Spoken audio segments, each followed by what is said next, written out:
Picture a day that symbolizes the daring defiance of a young nation, the audacity of a dream, and the collective heartbeat of a people yearning for freedom. We're talking about none other than Independence Day, better known to us Americans as the 4th of July. Welcome back, my lovely learners, and if you're new here, I'm Teacher Kayla, and I'm so glad that you're joining us today. Today, we are taking a trip back through history to where it all got started. If you haven't already, make sure to grab your free PDF from the description down below, and let's get started.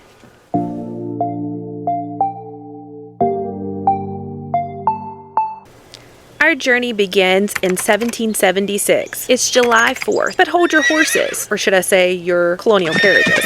No fireworks, no parades, no grand celebrations? What's the deal? Well, here's where history takes a detour. On July 2nd, 1776, the Continental Congress actually declared independence, but the actual signing didn't occur until a month later on August 2nd, 1776. And people didn't even hear about this news until July 8th of that same year, when Colonel John Nixon rang the Liberty Bell to get their attention, to get them gathered together so that he could announce the Declaration of Independence and read it aloud for the first time that it was ever read to the public. And since this time, we have continued the tradition of ringing the Liberty Bell every 4th of July, every year at 2 p.m. exactly. Children who are descendants of Declaration signers symbolically tap the Liberty Bell 13 times while bells across the nation ring 13 times in honor of the Patriots, or the original 13 states. There were so many dates floating around at this time that they just decided to go with the day that Congress approved the final wording of the Declaration of Independence, which is July 4th, 1776, what we know of today as July 4th. So with all of the confusion going on, Independence Day was a little bit different than what people are used to these days. During the first celebration, people celebrated by ringing bells, public readings, and a whole lot of confusion. Not quite the Independence Day you imagined it to be, huh? Not to worry, we finally got things figured out a year later in 1777 during the first anniversary of Independence Day. Now this is more like it. 13 gun salutes during the day and night, speeches, prayers, music, parades, troop reviews, and yes, the sparks of fireworks. But just as history has its twists, it also has its resonances. Let's move forward together to another significant Independence Day, July 4th, 1826. This date not only marks the 50th anniversary of the Declaration, but also the day when two of our founding fathers, Thomas Jefferson and John Adams, passed away. Their simultaneous passing on this momentous day adds a dramatic layer to our 4th of July narrative. From then on, the 4th of July was not just known for its celebrations, but it became a symbol of our unity, endurance, and the shared dreams of freedom.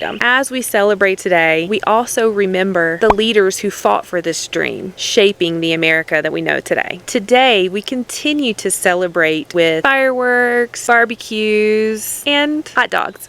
Fun fact, Americans are said to consume around 150 million hot dogs during this holiday. So there you have it, a deep dive into the 4th of July of America, the day of our nation's independence. We are not the only ones celebrating our freedom today. I want to take this moment to wish everyone a happy 4th of July, including our friends in Rwanda celebrating Liberation Day, and our friends in the Philippines celebrating Republic Day, and anyone else that's celebrating with us today. Let's always remember our country's complex history and appreciate the freedom these traditions symbolize.